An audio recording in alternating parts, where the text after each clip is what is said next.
En cette journée internationale des droits des femmes,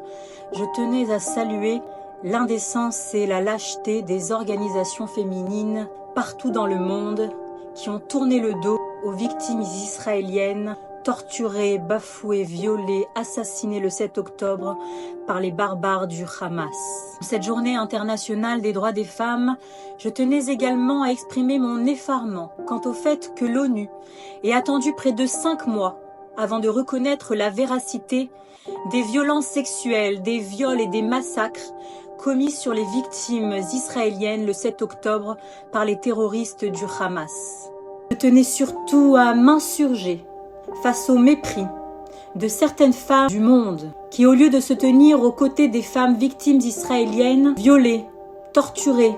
massacrées, humiliées par les terroristes du Hamas, ont choisi soit de se taire, soit pire encore, de nier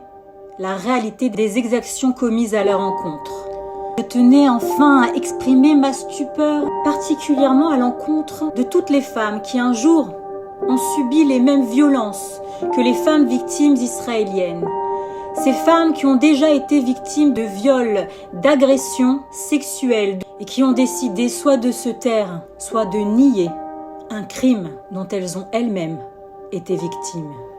En ce jour international des droits des femmes, toutes mes pensées se tournent vers toutes les victimes du 7 octobre,